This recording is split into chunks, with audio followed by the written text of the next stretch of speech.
ठीक है बेटा, हम लोग रिसाइटेशन का आपका कोऑर्डिनेट ज्योमेट्री कैसे सॉल्व करना है, कैसे बताना है, ये मैं आपको बता रहा हूँ। कोऑर्डिनेट ज्योमेट्री में बेटा डिस्टेंस फार्मूला है। अगर दो पॉइंट्स दिया हुआ है, ये है x1 y1, ये है x2 y2, तो ए बी क्या होता है, square root of x2 minus x1 square plus y2 minus y1 square plus y2 minus y1 square. Section formula क्या होता है, ए दिया है, बी दिया है और सी दिया है, ये रेशो दिया है m/n रेशो, तो x का फार्मूला है mx2 plus nx1 upon m plus n। y का formula my2 plus ny1 upon m plus n। ये स्टैंडर्ड फार्मूला है, section formula. If sum of any two distance out of distance a comma b, b comma c and a comma c is equal to third, the 3 points a b c are collinear। अगर आपने देखो ये ऐसे है, a दिया है, b दिया है, c दिया है, तो बाय डिस्टेंस फॉर्मूला ये दो निकालो, bc समझ लो 3 आ गया और डिस्टेंस ac अगर 5 आ गया। If sum of any two distances, distance ab, distance BC and distance AC, कोई भी दो सम तीसरे के सम के बराबर आ गया तो ये तीनों पॉइंट्स कोलिनियर है। अगर ये सम बराबर नहीं आया, देखो distance AB plus distance BC is equal to distance AC, तो points are collinear.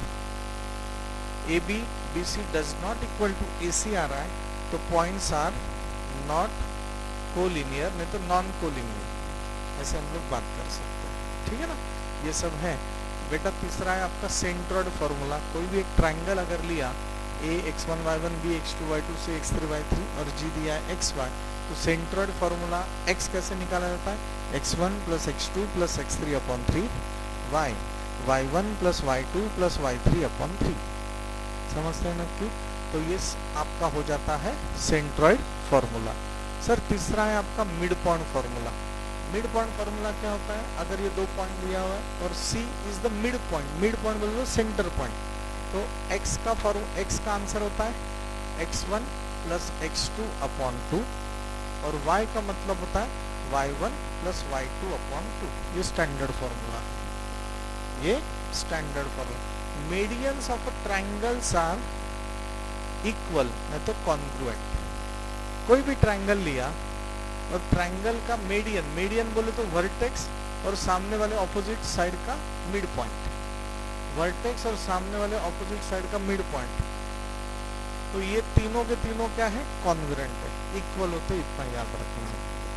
The point of concurrence, इसको सेंट्रोइड बोलते हैं, divides the median in the ratio 2:1, in the ratio 2:1। इसका मतलब क्या है, देखो यहाँ से लेके यहाँ तक ये जो है ना, ये 2 है, ये 1 है, ये 2 है, ये 1 है, रेशो में बता रहा हूँ। मतलब अगर ये 8 होगा तो ये 4 ही होगा, ये 10 होगा तो ये 5 सेंटीमीटर होगा, ये 12 होगा तो ये 6 होगा, रेशो मैंने बताया। समझते हैं ना कि उसके बाद when 2 points are given of a line, और अगर मुझे उसका स्लोप जानना है, अगर मुझे उसका स्लोप m से बताया जाता है, तो स्लोप जानना है, तो स्लोप का फॉर्मूला है y2 minus y1 upon x2 minus x1, y2 minus y1 upon x2 minus x1। Difference between y coordinates upon difference between x coordinates. समझ में आया आपको?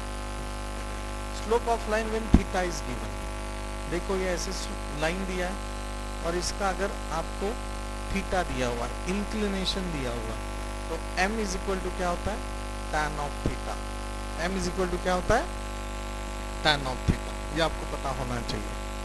Now when two lines are parallel, when two lines are parallel then their slopes are equal.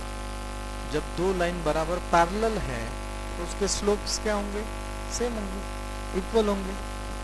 Slope of x axis, अभी देखो ये x axis है, तो x axis का स्लोप कुछ है क्या, नहीं, 0 है। एक्स एक्सिस पूरा हॉरिजॉन्टल है ना, slope of x axis is 0। Slope मतलब क्या होता है, थोड़ा सा इंक्लिनेशन होता है, पर यहाँ पे एक्स एक्सिस और ये लाइन एक ही है, मतलब थीटा का वैल्यू क्या है, 0 है तो m is equal to tan theta, तो m is equal to tan of 0, tan 0 is 0, तो slope of x axis is 0। Same बात है slope of any line parallel to x axis, देखो ये है x एक्सिस और एक लाइन मैंने निकाला और वो भी क्या है पैरेलल टू x एक्सिस है, और पैरेलल लाइंस का स्लोप क्या होता है सेम होता है, तो अगर x एक्सिस का 0 है तो पैरेलल लाइन का भी क्या होगा 0, तो slope of x axis is 0। Slope of y axis is not defined, slope of y axis is not defined. देखो y एक्सिस ऐसे होता है, ये x एक्सिस है, ये आपका थीटा है विच इज 90 डिग्री, तो स्लोप निकालने का फॉर्मूला मैंने बताया m is equal to tan theta, तो tan ऑफ 90 होता है इन्फिनिटी, इन्फिनिटी मतलब not defined. Slope of y axis not defined, slope of any line parallel to y axis is also not defined. समझ रहे नक्की त्या गोष्टी तुम्हाला माहिती पाहिजेत, हाँ ये बेटा चीजें सब आपको समझ में आना चाहिए, ठीक है। होप सो आपको ये सब समझ में आया है। Thank you.